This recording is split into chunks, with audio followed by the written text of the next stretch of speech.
feel like we're missing something. So there should be something.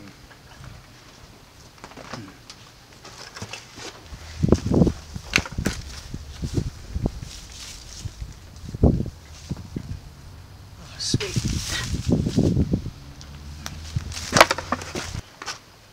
There we go. Perfect. So this work of art is a feather string propeller. So it works in two ways. We've got forward, so when you're actually sailing along, it feathers like this. So basically there's very little drag. Then when you put the boat in forward, you get pitch in one way, so that it basically the propeller will give you the driving forward. Then when you put it into reverse, the pitch reverses, and you get the same drive in reverse as you will in forward. So it's an absolute beautiful piece of engineering. So I'm using something called lanolin grease. So basically it's a marine underwater grease that won't corrode. Normal greases would sometimes have kind of graphite or something in them, which can actually corrode underwater. So I'm greasing my lovely new Delrin rudder bearing with lanolin grease. So it'll be nice and greasy. I'm also going to probably try and pack the rudder gland with this as well. And it'll be nice and smooth. I'm also going to use it as an anti-seize. So if you put copper anti-seize underwater, it basically seizes. So I'm going to use this as an anti-seize as well. So it's great stuff.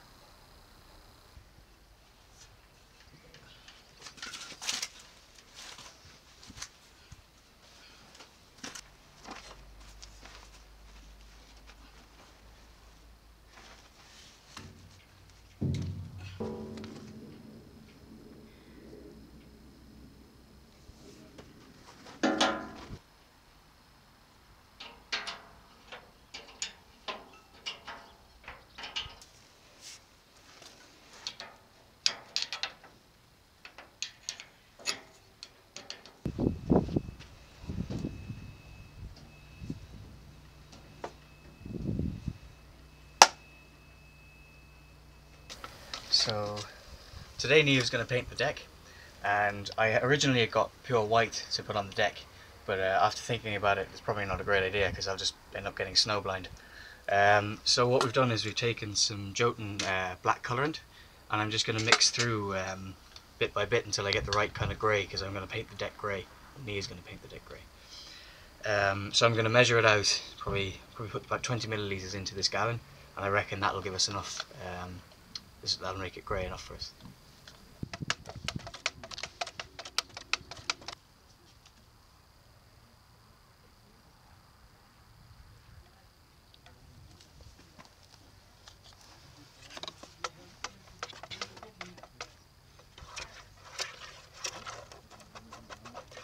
I've added 20 millilitres. I actually think that looks alright now. Yeah. I think if we go too far though, it'll just look dark. Yeah. So I think that'll be nice. We can always like change it if we don't like it. We can make it a bit darker and stuff. Not much, but a bit. No, not much. I've done a good solid half hour's work. I'm happy. You're hearing there's a big dice here. Not too bad. I'm doing some good supervision work here. It's an Irish foreman here. Paint harder. We should hang some hammocks. We do have hammocks. And that would certainly increase my productivity because I'd be well rested. And then come back at it hard. But for the moment, leave Colin do all the work. You're doing a great job there, Owen.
we still haven't put cables on.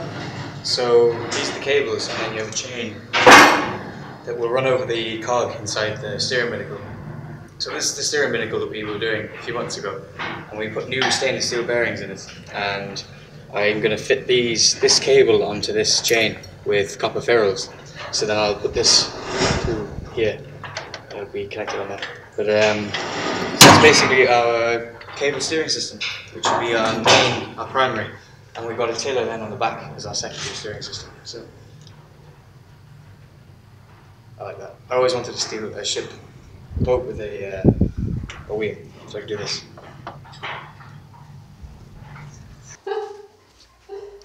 What you doing? Looking pretty. What? Looking pretty. Can't understand you.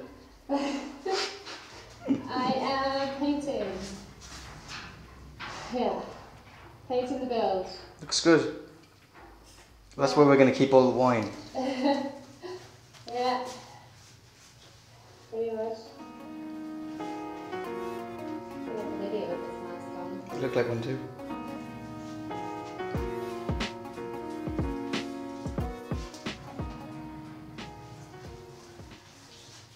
So if you aren't familiar with what antifouling is, it's basically a biocidal paint. So nothing will stick or nothing will grow on it when the boat's in the water. So if you leave something in the water that isn't painted with this stuff, it could grow barnacles and all that kind of stuff on it.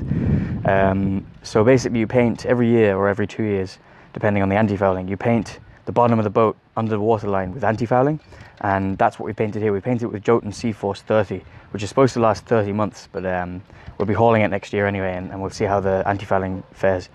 But and we went for black antifouling for 2 reasons. It looks cool, and I got it like cheap, so win-win really, to be fair. So now basically that's the last coat of paint that needs to go on before we go in the water. So we've got the crane booked for 2 weeks today. So I've only got the last few jobs, like I've got to sort out the prop bearing on the back. So there's a dripless bearing on it, and I have to tighten down the rudder shaft packing gland as well, and finally fit the propeller, put the last of the propeller anode on, and stuff like that. So there's a lot of small jobs to get done in the next 2 weeks, but we're in a really good place. So hopefully by next weekend should be ready to go. So this is a packless shaft system basically, which means that it eliminates the need for a gland. So what you have is you have a compressible bellows and a ceramic kind of face here, and then there's a stainless steel guy as well that slots over that, and there's a seal in here. So basically this is stationary on the shaft, so if the shaft is spinning, this sticks to the shaft and spins with it. This stays completely stationary, and this works against this to create a seal. So it's a ceramic against the stainless. So basically the bellows can actually fail. So I say these bellows are about 12 years old. So I went and I got a new set of bellows, and I'm going to replace the clamps here as well, and the seals in this, and then there's some set screws in here that are actually they're only a single use set screws. We'll put this together, put that on, then we'll line the engine in, and that job is pretty much done now. So it's one of the last big jobs.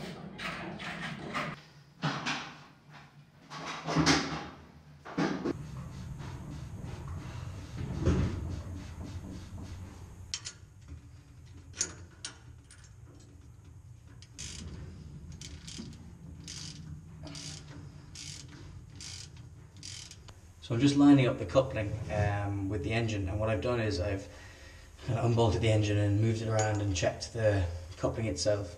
And I'm just going to double check it with a feeler gauge, and then when that's right, then I'm going to separate it, and then I'm going to put the actual kind of the bendy coupling, I suppose, in between.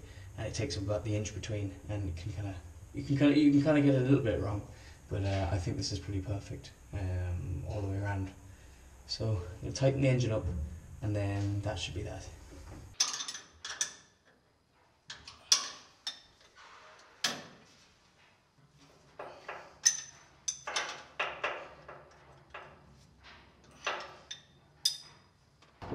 So now that we've the coupling mostly fitted, I'm missing a couple of nuts. I just wanted to tighten it up just to see how it looks, and it absolutely looks perfect. So there's also a couple of bolts missing here, but I need to get those. So the next phase is to tighten up the PSS bearing now that this is finally in its final location.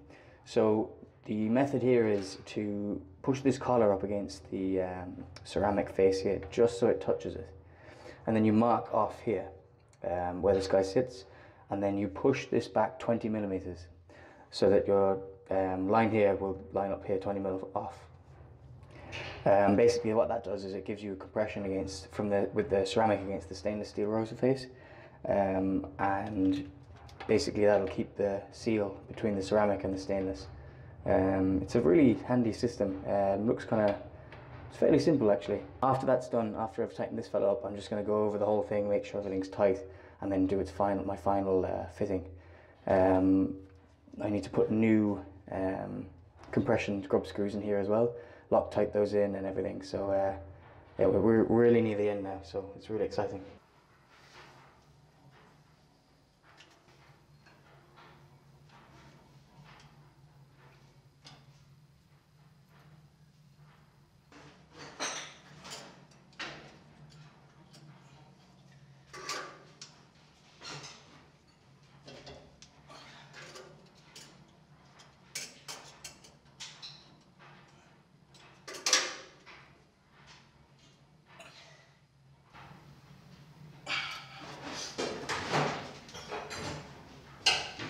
So this mark is going to tell me if this collar slips down, and you can actually get a locking collar as well that is basically one of these split in two, and it's bolted together at either side with high tensile bolts.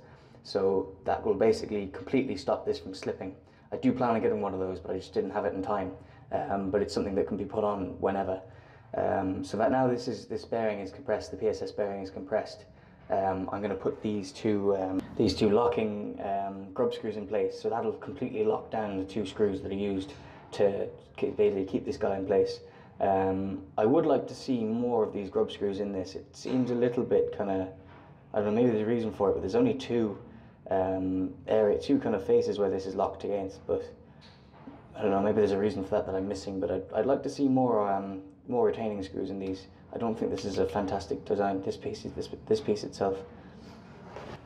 The last piece to fit on this PSS bearing is this kind of hose tail.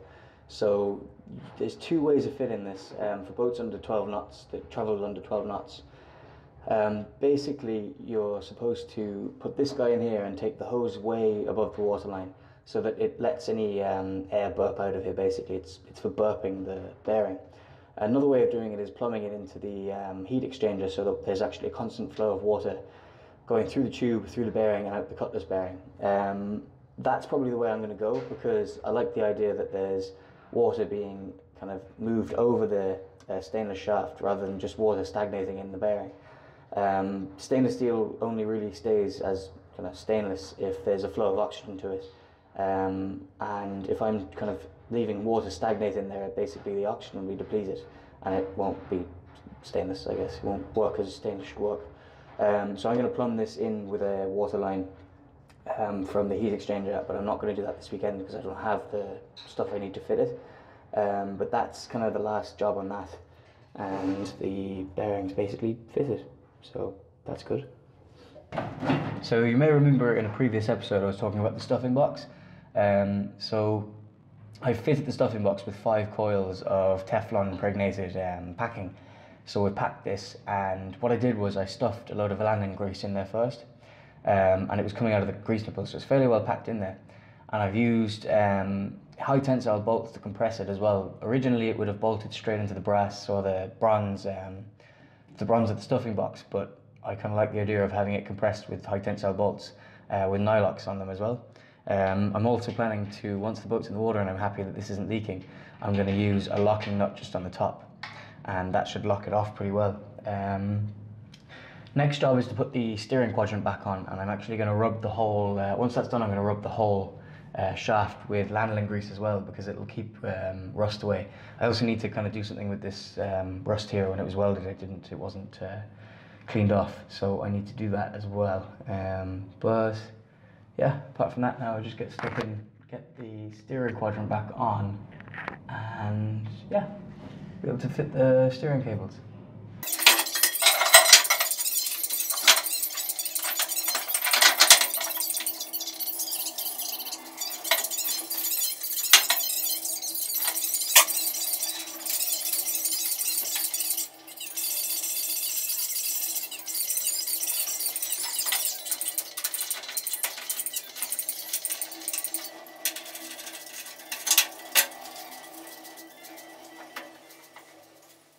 So that's it from us this weekend. We've had a really good weekend of pretty much nearly ready to go in. So last few jobs and she's ready to go. Huge thanks to anybody who's subscribed. We've actually just gone over 5,000 subscribers, which is pretty crazy. Also thanks to our patrons who have really helped the last few months. There's just, the patrons are growing and it's great to have people on board. Anyone who's bought coins as well, that's been a massive help too. So thanks to everybody, and hopefully by the next video that you see, the boat will actually be floating. So this is the last video before then. So yeah, exciting times. To celebrate 5,000 subscribers, I've actually got 5 of these coins that I'm going to give away. So if you want to win one of these coins, basically all you have to do is like the video and comment on it. Basically tell me why you watch the channel and subscribe to the channel. If you do those 3 things, which I will check, you can be in with the chance to win one of these coins. So if you want one, then do those 3 things and you can win one of these. So that's it. So thanks again, and if you do want to win one of these coins, then make sure you do those 3 things and you might be in with a chance. And yeah, next video will be floating.